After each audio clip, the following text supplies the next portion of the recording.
Welcome back to the channel, everyone. My name is Marcus and I'm your host. Today, our topic is energy. So, energy is something that is kind of cliche and spoken about a little bit too much in kind of weird ways. So it turns a lot of people off when they hear the term. But it's actually a very, very real thing.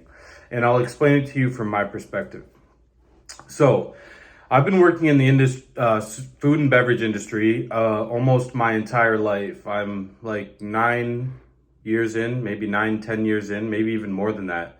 I've always been around it. I've been a busser, I've been a server, I've been a bartender, I've done every position in between, and everything and anything that has to do with serving people. I've worked a million different jobs, but I've always found myself most comfortable around food and beverage. I just love taking care of people in that way, and I love food, so it works. But in that industry, it gives you like a radar of energy more than in regular life, because when you're walking by somebody, you can't really tell their mood. You don't really talk to people for long enough for those things to be revealed, and oftentimes people are wearing masks.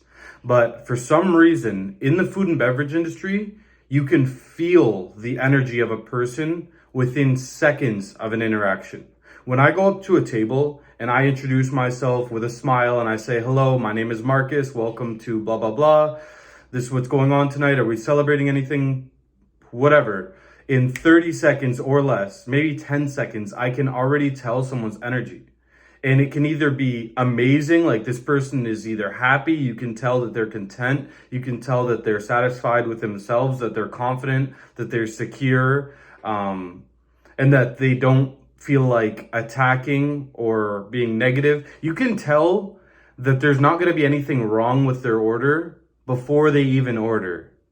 Then there's the people on the other hand that are so negative, so draining, so hostile, even by the way they look, by the way they talk, even if it's like one little minute action, body movement, you can tell that there's something's going to be wrong. This whole table, this whole interaction, you can tell it's going to be a long night, and that's only from energy.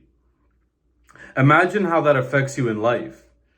How many doors can open for you. For example, if you're in the restaurant and you come in and your energy is fantastic and you ask me for something that maybe we don't regularly do, or maybe I'm too busy to do, or maybe something that's very, very inconvenient. If your energy is fantastic, I'm going to go out of my way to make that happen for you.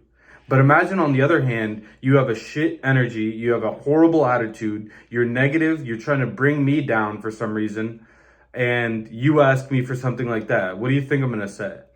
Oh, I'm sorry, we don't actually do that. Oh, I'm sorry, we can't actually do that tonight. Or I'm sorry, we no longer do that. And just through your energy, you just either gained an opportunity or lost one. So we all know that energy is very, very important, but I'm just solidifying that it's a real thing. You can ask any server. They have an inexplainable ability to read people, and especially people's energy. And they will agree that it's a real thing.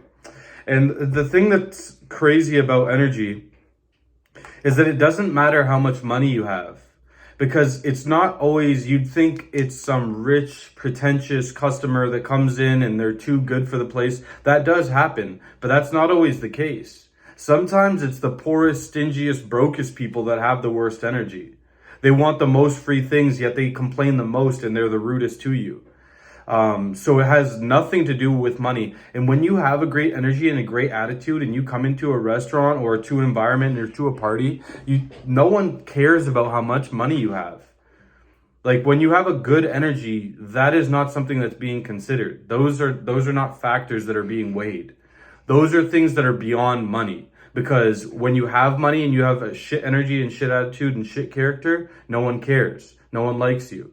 When you have no money and you have a shit energy, shit attitude, and shit character, no one cares, no one likes you. So there are things that aren't necessarily attached to money. Energy is one of them. And the last thing I would have to say about this is how to clean your energy. a lot of it starts with how you take care of yourself. Everyone knows that. If you take care of yourself, you feel better, you're more likely to be in a better mood, your dopamine receptors are more active and less saturated with garbage like high fatty foods or fast food, things that make you feel good for a little while, but then you crash and then you get mean and then you get cravings. So first, diet and exercise. Get the toxins out of your body. Stop eating trash fast food. I know you can't completely cut it out. That's, not very likely for most people. I personally have done a great job of doing that. But it's not easy. It's definitely not easy. I have tons of cravings. Only thing I do to fulfill my cravings is I go to the grocery store and just make something at home instead. It might still not be the healthiest thing, but it's definitely not McDonald's, definitely not, A&W. I'm not going to endorse any other businesses. Clean your diet. Take care of yourself fitness and strength wise, because once you start eating right, you're going to want to start working out because those two go hand in hand. And another thing is hit the sauna. Get those toxins out of your body. Get that dirty sweat out of your body. Because think about it. If you're hitting the sauna and you're losing, half a pound or 1 pound of water weight, that's all water that was just sitting inside of you. Think of what's happening to your pores. They're constantly releasing. They're opening up. They're allowing outflow that would normally just be stuck and congested in your skin. And when would that get out? If you don't exercise and you don't break a sweat, when would that come out? So that's another thing. Another thing would be what you watch and who you listen to. Obviously, everyone knows your environment is super important. The 5 people you spend the most time with are conducive to who you're going to become as a person. If you're around 5 bums, what do you think you are? That's something I've experienced myself as well, at different stages of life.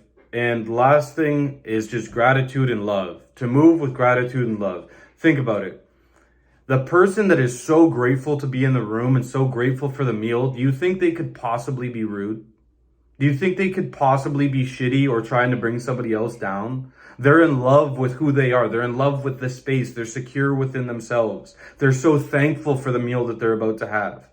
That person is someone you want to be around. It's the people that take everything for granted. They're the opposite of love. They don't love anybody. They don't love themselves. They're full of hate. They're full of harm, and that's why they harm others.